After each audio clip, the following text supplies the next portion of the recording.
Okay, so I want somebody to read first Exodus chapter 19, verses 1 and 2.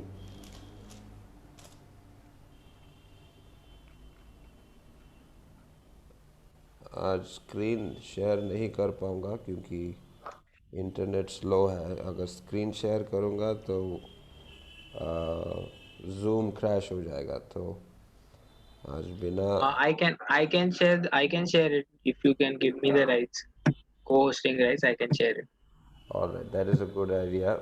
Let us make Vivek the co-host. All right.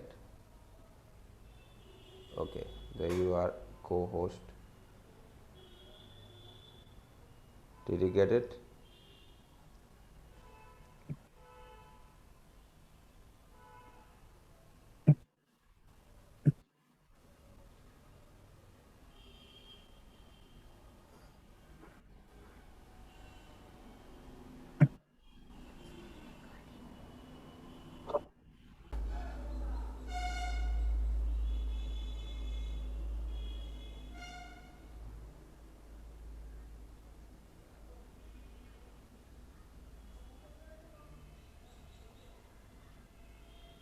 Come on, somebody read, please. Take the chance and Can read. someone please read Exodus 19, 1 and 2? In the third month,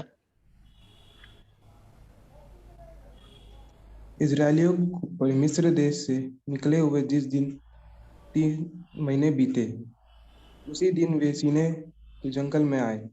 और जब वे रफीदीम की कूच करके सीने के जंगल में आए, तब उन्होंने जंगल में डेरे खड़े किए और वहीं पर्वत के आगे इजरायलियों ने छावनी डाली। Okay, thank you Rajesh. तो अभी हम लोग अपने कहानी में आगे बढ़ रहे हैं। इसराइली लोग मिस्र देश से बाहर आया, वो हमने देखा। फिर पिछले हफ्ता ब्रदर विवेक ने आपके साथ मन्ना के बारे में उन्होंने बात किया। Sorry, Dada, your voice is not coming clearly. Is anyone else facing the same issue? Rajesh, आपको सुनाई दे रहा है आवाज अच्छे से? नहीं ना? हाँ, the voice is breaking, Dada. Can you switch off the video and try to speak? Okay, video बंद कर देते हैं। अभी अभी आवाज आ रहा है ठीक से? Is this any better? Colour का जो आपको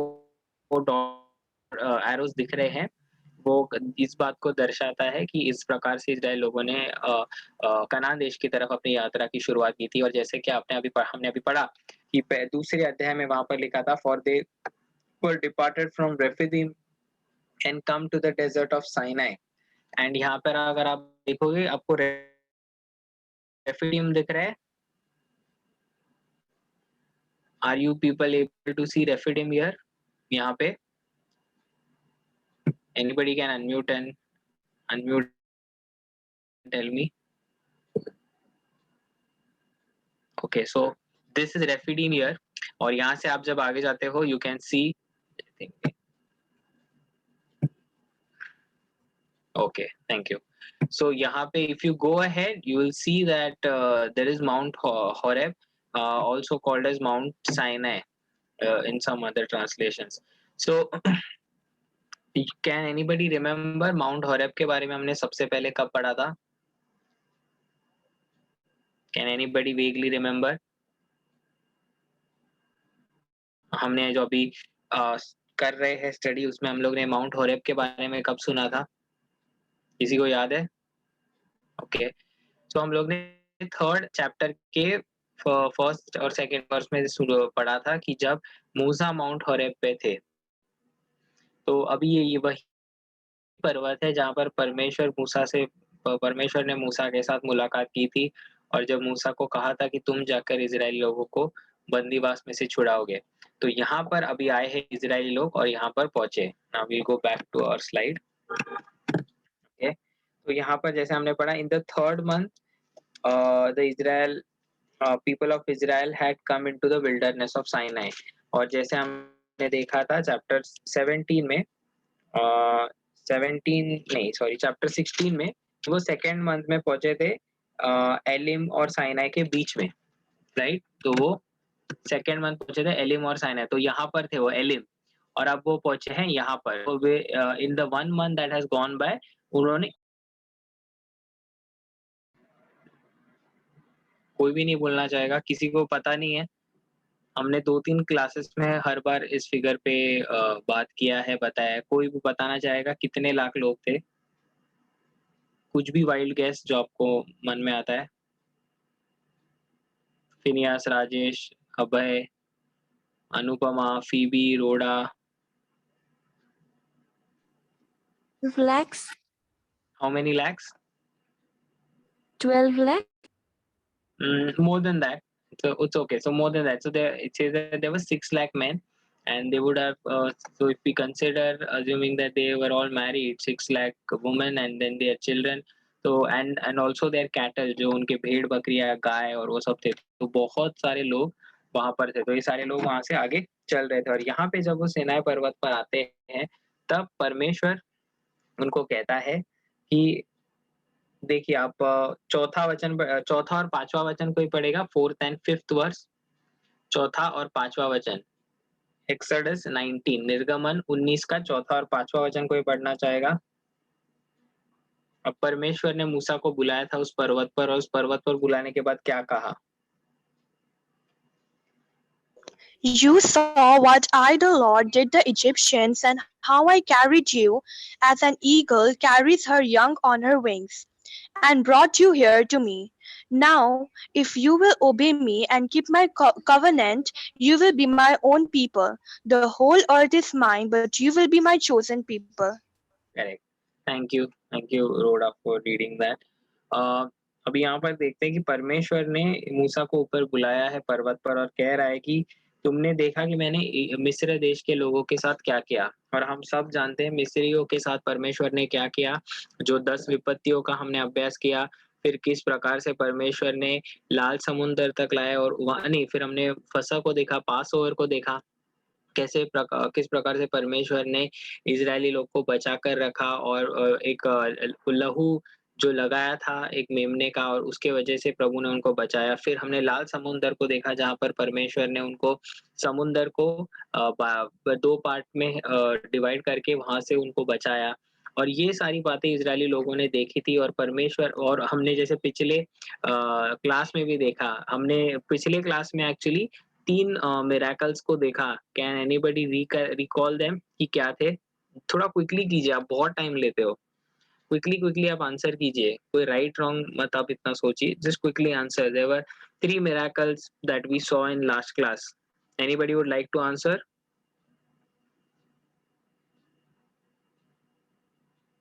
एनीबॉडी? किसी को याद भी है हमने लास्ट क्लास में क्या देखा था?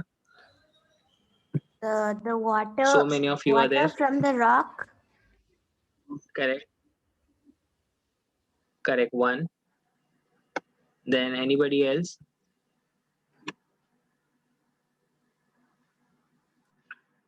Okay. I don't know why you guys are not answering, but ठीक है। So we saw वो मन्ना का प्रोविजन हमने देखा, फिर water coming from the rock, the bitter waters being made sweet, and so on and so forth.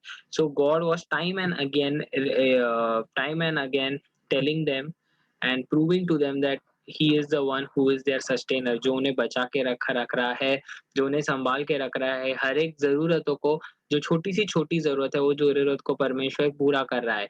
लेकिन यही सिर्फ परमेश्वर की इच्छा नहीं थी कि वो इजराइल के लोगों को सिर्फ खाना दे, पानी दे, लेकिन वो चाहता था, परमेश्वर की इच्छा थी कि इजराइल का राष्ट्र एक ऐसा राष्ट्र बने जो परमेश्वर के मार्गों पर चले, परमेश्वर की इच्छाओं पर चले, और उनके द्वारा परमेश्वर संसार को बताए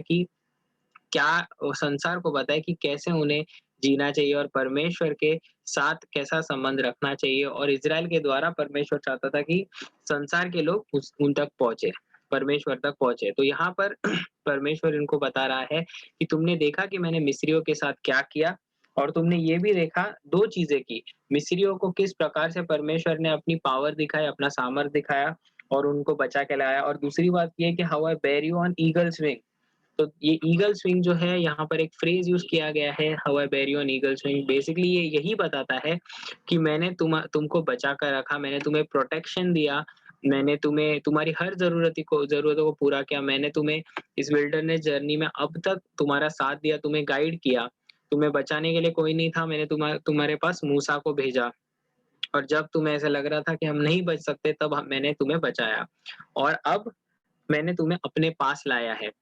इसी पर्वत पर जहाँ पर मूसा से मुलाकात की थी, तो वहां पर परमेश्वर ने अपने पास इन लोगों को लाया है, और वो कहता है कि अगर तुम मेरी वाणी को सुनोगे, अगर तुम मेरी आवाज को सुनोगे और मेरे वाचा का पालन करोगे, तो मेरे लिए तुम बहुत ही एक ऐसे विशेष ट्रेजर बनोगे, एक संपत्ति बनोगे। Above all the people for all earth is mine. तो संसार में जितने भी लोग हैं, उन सब से ऊपर मैं चाहता हूँ कि मैं तुम्हें रखूं, और मैं अगर तुम मेरे वचन को मानोगे, मेरी वाणी को मानोगे और उस वाचा में मेरे साथ आओगे, then you will receive all those blessings. लेकिन यहाँ पर मैं आपका ध्यान 2 मिनट के लिए सोचने पे मजबूर करना चाहता हूँ कि आप सोच के देखिए कि ये परमेश्वर है, जो इतना शक्तिशाली है, जो इतना सामर्थ्यशाली है, और यही बात हम बार-बार देखते आ रहे हैं पिछले कुछ 3-4 हफ्तों से। लेकिन ये परमेश्वर इस्राएलियों को कह रहा है, अगर तुम मेरी वाणी सुनोगे तो। कभी परमेश्वर ने फोर्स नहीं किया उनको, but he gave them an option कि तुम क्या इस वाचा में आना चाहते हो। आइडियली परमेश्वर उनको फोर्स कर सकते थे कि तुम अभी तुम मेरी you should and you have to obey me, मतलब उनको ऐसे फोर्स कर सकते थे, लेकिन परमेश्वर ने ऐसा नहीं किया। और यही हम देखते हैं कि परमेश्वर चाहते हैं कि that you become a kingdom of priest and a Holi nation. और यही बात परमेश्वर इज़राइल से आशा रखते थे, अपेक्षा रखते थे कि इज़राइल एक ऐसा पवित्र राष्ट्र बनेगा, परमेश्वर के लिए एक ऐसी विशेष संपत्ति बनेगी पूरी संसार में। क्योंकि उस ज़माने में उस टाइम पे जैसे हम कनान को जब की तरफ जाएँगे, तब हम देखेंगे कि किस प्रकार से परमेश्वर कनान में कि कैसे अलग-अलग जातियों के लोग रहते थे, जो परमेश्वर की इच्छा के बिल्कुल विरोध करते थे, मूर्ति पूजा करते थे और ऐसी गलत-गलत बातों को करते थे। तो परमेश्वर चाहते थे इन लोगों के बीच में इज़राइल का एक राष्ट्र बने, जो पवित्र राष्ट्र बने और जो परमेश्वर की उपासना करे। और मूसा आगे आता है और इज़राइली लोगों को कहता है कि अभी परमेश्वर आने वाले हैं पर्वत पे, और हम हमसे वो वाचा करने वाले हैं। और यहाँ पर हम आगे देखते हैं कि और लोग कहाँ कहते हैं कि हाँ, हम आपकी बात मानेंगे। तो 2 दिन परमेश्वर उन्हें देता है। अगर आप 9वें और 10वें वचन में पढ़ो, 8वें वचन में हम देखते हैं कि and all the people answered together and said that all that the lord had spoken we will do. कि जो भी परमेश्वर ने हमसे कहा है, हम करेंगे। लेकिन आगे चल के हम देखते हैं इज़राइल के इतिहास में कि जैसे-जैसे वो इस यात्रा में आगे बढ़ते हैं, उनसी उनसे गलतियाँ होती है, वो विश्वास नहीं करते, मूर्ति पूजा करते हैं, और जितने सारी बातों को अभी वो कह रहे हैं, कबूल कर रहे हैं, उनका वो पालन नहीं करते, और परमेश्वर सज़ा के तौर पर उनको एक ऐसी पीढ़ी है, उनको आगे चल के कनान देश में नहीं जाने को परमेश्वर अनुमति नहीं देते। लेकिन अभी तो ये लोग कह रहे हैं कि हाँ, हम मानेंगे।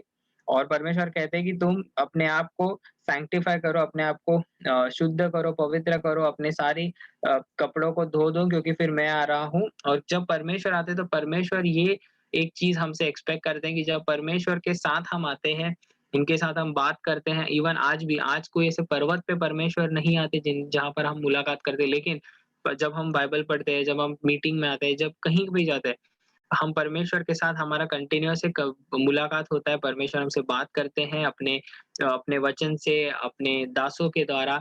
और हमेशा परमेश्वर यही एक्सपेक्ट करते हैं that we should sanctify ourselves, we should continuously cleanse ourselves, कि हमें हमेशा अपने आप को ऐसा रखना चाहिए जहाँ पर हम पाप ना करें, और अगर किया तो हमें वो कन्फेस करना चाहिए।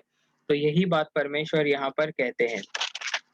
और यही इस चैप्टर का है, जहाँ पर परमेश्वर इज़राइली लोग से सिनाई पर्वत पर बात करते हैं, और परमेश्वर मूसा को ये देते हैं, व्हाट यू कॉल, चेतावनी देते हैं, कहने के लिए इज़राइल लोगों को कि कोई भी आके उस पर्वत को छुए ना, क्योंकि उस पर्वत पर परमेश्वर खुद आने वाले हैं, और अगर कोई उनको छुएगा या देखने की कोशिश करेगा, तो परमेश्वर आके वो लोगों का वध हो सकता है। अगर आप ये देखोगे कि आप 18 वचन से आगे अगर कोई पढ़ सकता है, तो फ्रॉम वर्स 18, 18 वचन से आगे कोई भी, निर्गमन 19 18 वचन से आगे किसी को पढ़ना है? All of Mount Sinai Anybody? was covered with smoke because the Lord had descended on it in the form of fire.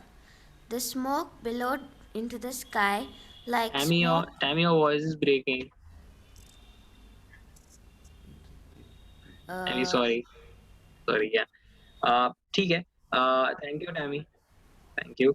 But हम यहाँ पर देखते हैं कि यहाँ पर परमेश्वर कहते हैं कि मैं 18 वर्ष पढ़ रहा हूँ.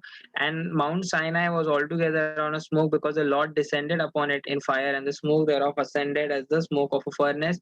The whole mount quaked greatly. और यहाँ पर देखते हैं कि परमेश्वर खुद यहाँ पर माउंट साइनाई पर आए हैं, उनकी उपस्थिति वहां पर आई गई है. और 20 वचन में लिखा है कि and the Lord came down upon mount Sinai.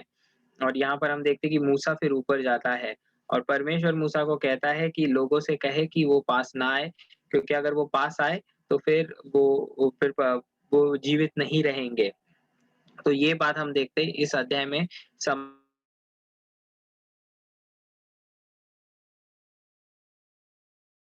God wants to give them.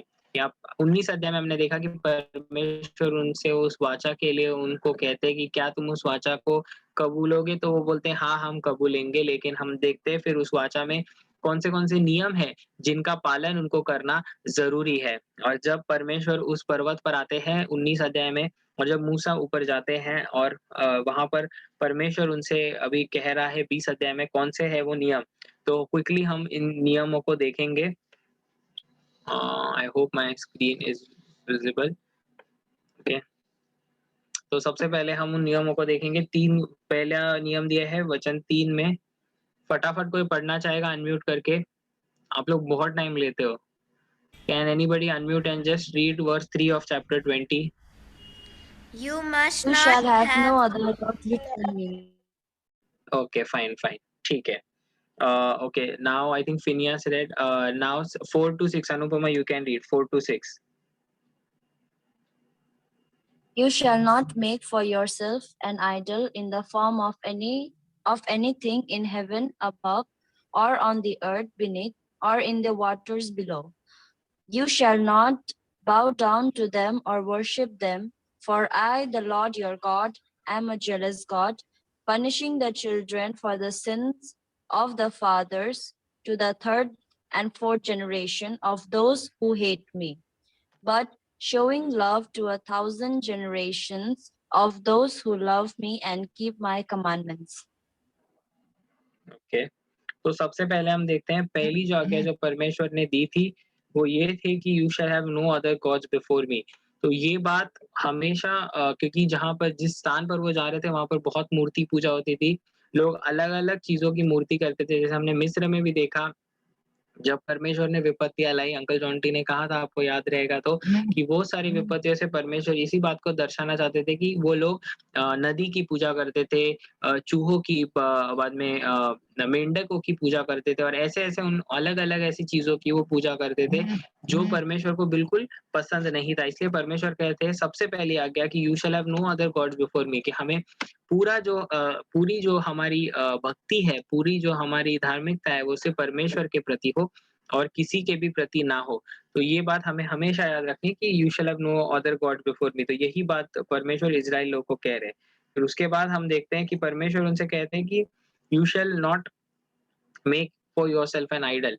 तो यहाँ पर इसी का एक एक्सटेंशन भी है. जैसे मैंने कहा था you shall have no other gods before me, इसका अर्थ ये है, जैसे मैंने कहा कि किसी को आप वो स्थान मत दीजिए जो परमेश्वर का स्थान है. जैसे हमने देखा मिस्र देश में और बाकी सारे जगहों में कैसे करते थे वो मूर्ति पूजा. और फिर चौथे वचन में वो कहते हैं कि you shall not make yourself an idol, कि परमेश्वर का स्थान लेने के लिए आप किसी भी मूर्ति को ना कीजिए. आप किसी भी ऐसे ऑब्जेक्ट को मत कीजिए जो परमेश्वर का स्थान लेगा. बिकॉज कोई ऐसी, क्योंकि परमेश्वर को किसी ने देखा नहीं है.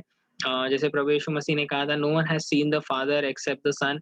तो उसी प्रकार से परमेश्वर को किसी ने देखा नहीं है और हम देख के समझ नहीं सकते. तो इसलिए परमेश्वर कहते हैं कि आप आइडल को मत बनाइए, क्योंकि जब हम आइडल को बनाते हैं तो हमारा ध्यान उस आइडल की तरफ जाता है और परमेश्वर से हट जाता है, और इसलिए परमेश्वर वो नहीं चाहते. फिर कोई 7th वर्स पढ़ेगा, वर्स 7.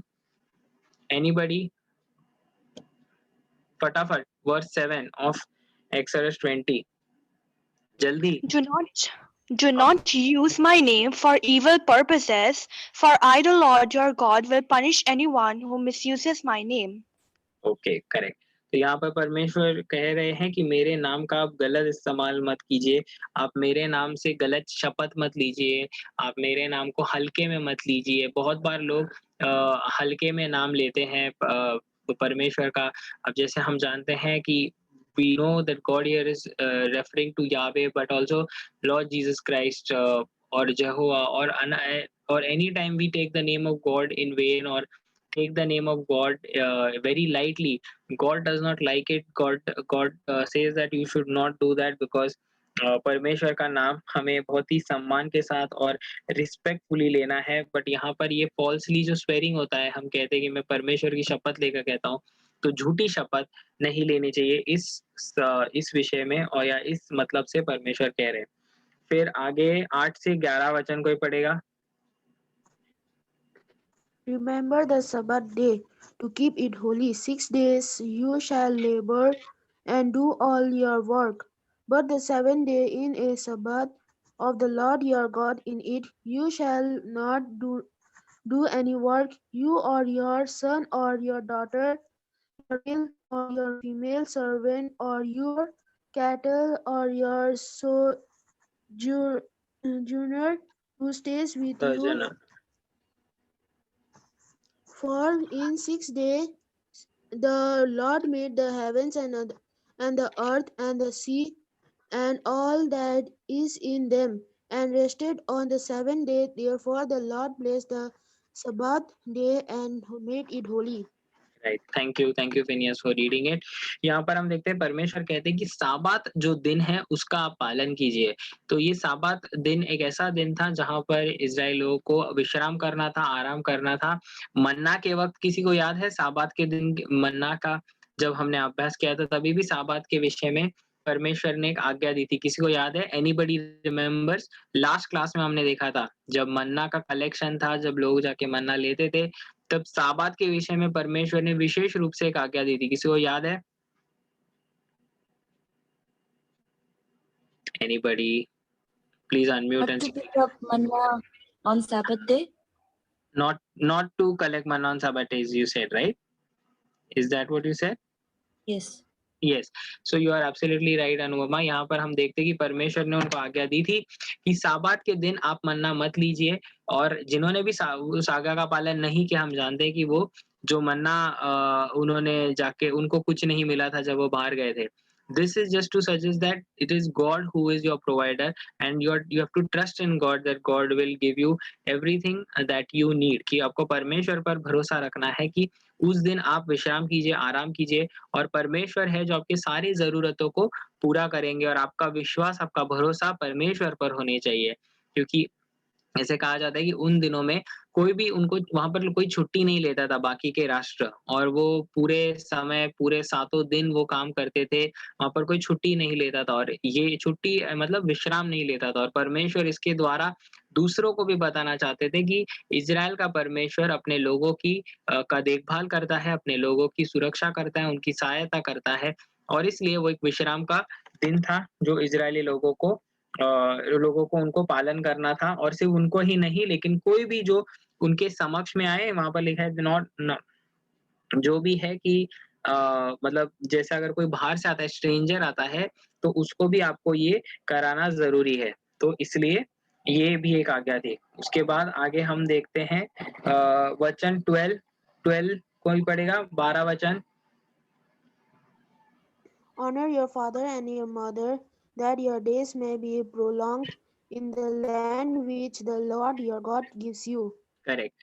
तो honour that father and mother, ये इसको भी परमेश्वर ने बहुत एक आज्ञा के रूप में दिया था कि आपको आपके माता-पिता का आदर करना चाहिए।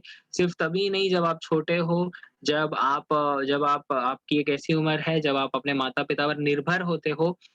जैसे आज अभी हो आप स्कूल में जाते हो, कॉलेज में जाते हो आप अभी, लेकिन आज आप अपने माता-पिता पर निर्भर हो, लेकिन जब आप बड़े हो जाओगे, जब आप खुद कमाने लगोगे, जब आप खुद एक ऐसे स्टेज पर पहुँचोगे कि जहाँ पर आप अपने माता-पिता का देखभाल कर सकते हो, तभी भी आपको उनकी ध्यान रखना है, उनको उनको उनका आदर देना है, वो जब ऐसे बूढ़े हो जाएँगे, जब उनकी उम्र बढ़ जाएगी, तभी भी हमें उनका ध्यान रखना ज़रूरी है और परमेश्वर ये अपेक्षा हर एक संतान से रखते हैं कि वो अपने माता-पिता का ध्यान रखे, उनका आदर करे, उनकी आज्ञा का पालन करे और उनसे प्रेम रखे और परमेश्वर कहता है कि जो लोग ऐसी बातें करेंगे, तो वो लोग ज़्यादा दिन तक परमेश्वर उनको आशीष देगा कि वो इस संसार में अपना जीवन बिताए।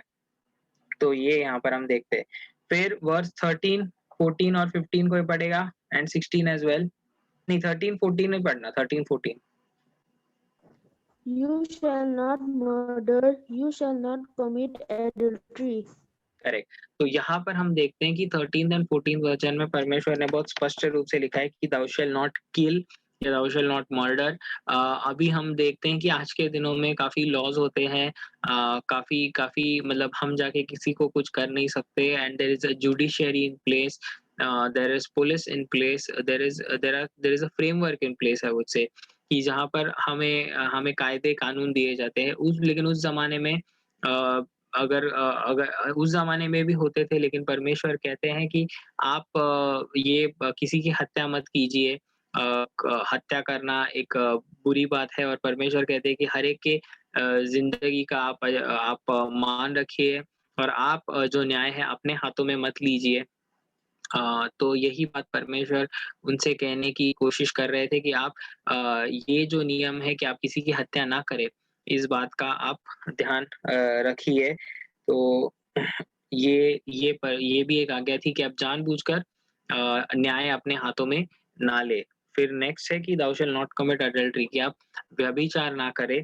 तो व्यभिचार जनरली आता है जब शादी होती है तो आप शादीशुदा जो आपके पति है या पत्नी है उनके साथ आप विश्वास योग्यता से रहे, उनसे आप विश्वासु रहे और जो वो नाता है उसको आप ईमानदारी से करें। तो यहाँ पर परमेश्वर उस विषय में बात कर रहे थे। उसके बाद आगे देखते हैं कि 15, 16 एंड 17 आप पढ़िए।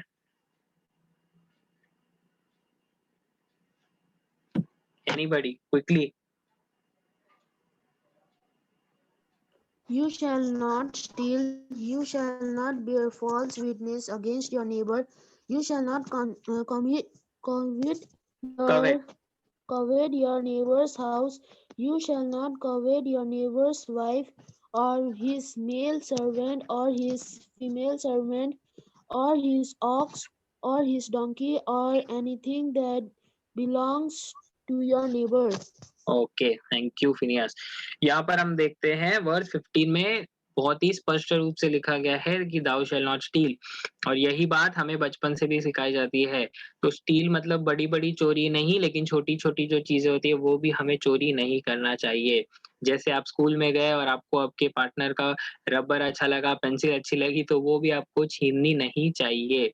You should not steel anything and you should always be content with whatever the Lord has given you. वो हम वर्स 17 को आएँगे तब देखेंगे। तो हमें चोरी नहीं करनी चाहिए और जो भी परमेश्वर ने दिया है उसमें हमें संतुष्ट रहना चाहिए। फिर आगे कहा गया है कि thou shall not bear false witness against thy neighbor। इसका अर्थ ये है कि जो हमारे अड़ोस-पड़ोस के लोग हैं और यहाँ पर ताल्लुका जहाँ यहाँ पर जो कहा गया है आज्ञा वो जो मुकदमा चलता है या लीगल प्रोसीडिंग्स जिसे हम कहते हैं मुकदमा चलता है उसके संबंध में कहा गया है कि किस प्रकार से हमें हमारा हमारा हमारी जो गवाही है वो गवाही झूठी गवाही नहीं देनी चाहिए किसी को फँसाने के लिए, लेकिन जो सच है उसी का हमें साथ देना है। झूठी गवाही या झूठा गवाह नहीं बनना चाहिए।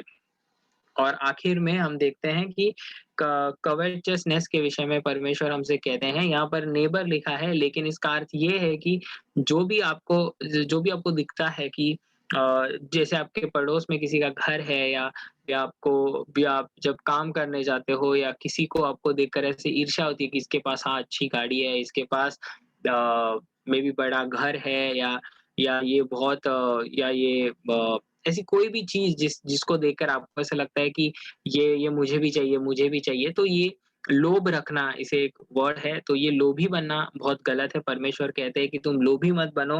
और नेबर का एग्जांपल इसलिए लिया है क्योंकि वो सबसे आपके जो करीब है उसको आप देखकर लोभी मत बनो। लेकिन ये हर एक लाइफ के हर एक वॉक में हम जीवन में कहीं पर भी कोई भी चरण में पहुंचे, ये हमारे ऊपर लागू होता है कि अच्छा इसके अच्छे कपड़े, मुझे भी ये चाहिए, मुझे भी ये चाहिए।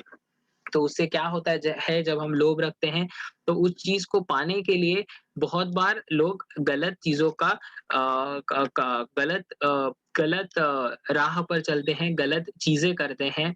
और बहुत बार लोग गलत मार्ग का चुनाव करते हैं। तो इसलिए परमेश्वर कहते हैं कि तुम लोभ भी मत बनो, जो भी तुम्हें मैंने दिया है उस बात में तुम संतुष्ट रहो। क्योंकि जब हम ऐसे लोभी बनते हैं, जब हम कवेट करने लगते हैं, तो जो दुष्ट ऐसी भावना है, दुष्ट ऐसे विचार है, वो हमारे मन में आने लगते हैं।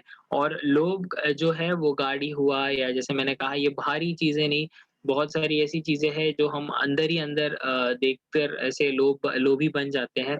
तो सारी चीजों से हमें बचना चाहिए। और अगर हमें कुछ भी चाहिए, अगर हमारे मन में कोई ऐसी इच्छा है, तो हमें प्रार्थना में परमेश्वर के पास उसे मांगना चाहिए।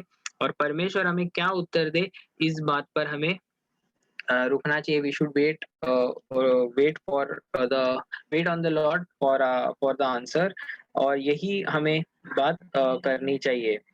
तो ये ऐसे थी 10 आज्ञाएं। हमने बहुत ही क्विकली देखा है।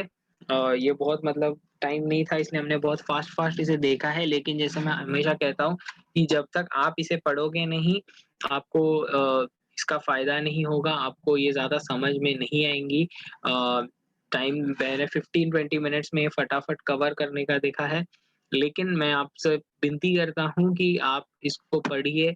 आप तभी जब आप पढ़ोगे तब आपको डाउट आएंगे, तब आपको क्वेश्चंस आएंगे, and then it will help you to grow and help us also to grow. कभी कभी सवाल के जवाब देने के इसमें हम भी बहुत कुछ सीख जाते हैं। So thank you. And I just check, do we have uncle Jonty? Yeah so if you want to just take over. Yeah, Yeah, I can can you see you. hear I me? can see you. Is Yes, my yes, I voice can see you. audible? Yeah, Okay, yes, it's good. very Thank clear. you, Brother Vivek, for taking over. Lot of internet problems here. यहाँ पे internet का बहुत ही समस्या है। तो एक बात है जो मुझे आपको बताना है, सबको बताना है, चैप्टर 19 से। और कोई अगर 17 पद को दोबारा मेरे लिए पढ़ सकता है, चैप्टर 19 वर्स 17। परमेश्वर ने किसको आ, मिलने के लिए यहाँ पर लोगों को लाया? Read Phineas. And Moses brought forth the people.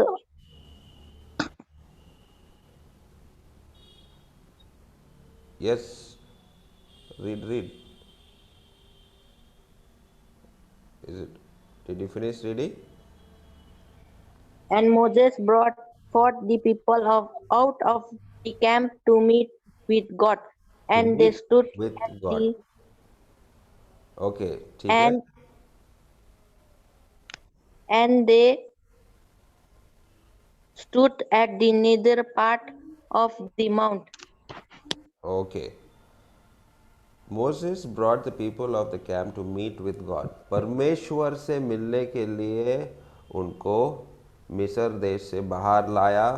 और अभी वो लोग जो तंबू में रह रहे वहाँ से उनको बाहर लाया ताकि वो परमेश्वर से मिले। और परमेश्वर को मिलने के लिए जब वो आया, आपने वो अभी फ़ोटो देखा, ब्रदर विवेक ने आपको दिखाया था कि कितना भयानक दृश्य था। वो दृश्य जो एक पहाड़ जो है आग से जल रहा है, वहाँ पर काले बादल है और बहुत ही भयानक नज़र था वो।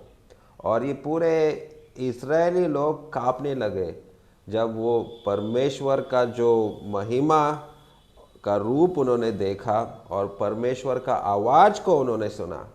अभी जब ये इस्राएली लोग परमेश्वर को देखने आए तो उन्होंने परमेश्वर को सुना। They heard the word of God.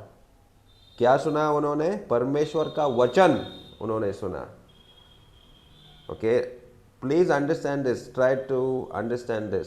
समझने का कोशिश करो। उन्होंने परमेश्वर को देखने आया, लेकिन उन्होंने परमेश्वर को सुना।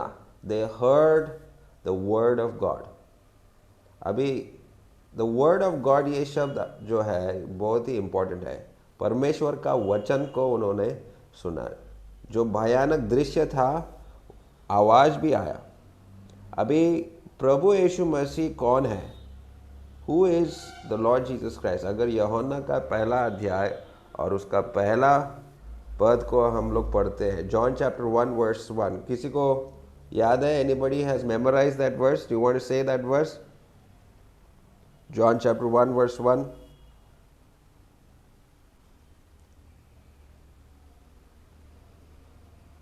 Stephen, do you know that memory verse? Rajesh, yes, bolo.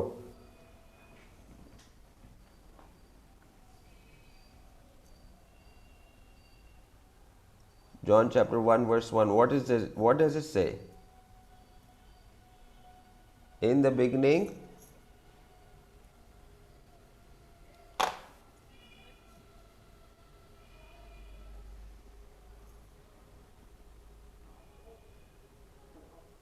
nobody is saying it. Okay, in the beginning. Yeah, Rajesh. आदि में वचन था, वचन परमेश्वर के साथ था और वचन परमेश्वर ही था। ओके, आदि में वचन था, वचन परमेश्वर के साथ था और वचन परमेश्वर के साथ था। अभी जब यूहन्ना ने वो बात को लिखा, वचन परमेश्वर था, तो ये हिब्रू इस्राएली लोगों को ये बात समझ में आ रहा कि उन्होंने परमेश्वर का वचन को बार बार सुना। अभी जब भी आप लोग ओल्ड टेस्टामेंट को पढ़ेंगे या देखेंगे, आपको ये बात समझ में आएगा कि परमेश्वर का वचन यर्माया को आया, परमेश्वर का वचन यशाया को आया, परमेश्वर का वचन हबक्कुक को आया, परमेश्वर का वचन दानियल को आया, परमेश्वर का वचन एजिकेल को आया। बार बार परमेश्वर का वचन इस्राएली लोगों के पास आया। तो इसका क्या मतलब है? जब परमेश्वर का वचन उनके पास आया तो उसका मतलब है परमेश्वर खुद उनके पास आया। God himself presented himself to the people of Israel. और ये यहाँ पर ये जो जिस प्रकार से परमेश्वर का वचन इनके पास आया था, इतना भयानक था कि सारे इस्राएली लोग डर गए। लेकिन नया नियम में जब हम आते हैं, यूहन्ना का पहला अध्याय में जब आप पढ़ते 1 से लेकर 14 तक अगर आप पढ़ेंगे, तो वही वचन, ये जो वचन यहाँ पर एकदम खतरनाक है, एकदम ये दृश्य जो है एकदम भयानक है, वही वचन नया नियम में अगर हम पढ़ते हैं, it was full of grace and truth. ज़रा पढ़ो राजेश, हिंदी में पढ़ो पहला अध्याय, यूहन्ना का पहला अध्याय और 14 पद।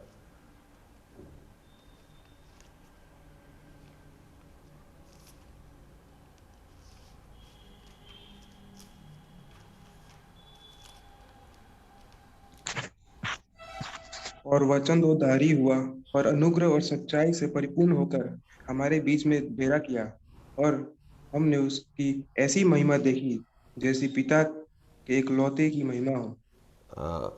और ज़रा 16 पद को भी पढ़ो, 16-17 भी पढ़ो। Please read 16 and 17 also. John chapter 1 verse 16 and 17. क्योंकि उसकी परिपूर्णता में से हम सब ने प्राप्त किया, अर्थात अनुग्रह पर अनुग्रह। इसलिए कि व्यवस्था तो मूसा के द्वारा दी गई, परंतु अनुग्रह और सच्चाई यीशु मसीह के द्वारा पहुंची। अनुग्रह और सच्चाई प्रभु यीशु मसीह के द्वारा। यहाँ पर मूसा खड़ा है, आप लोगों को दिखाई दे रहा, और परमेश्वर ने मूसा के द्वारा वो 10 आज्ञाएं अभी आपने पढ़ा, वो मूसा के द्वारा इस्राएली लोगों को दिया गया था।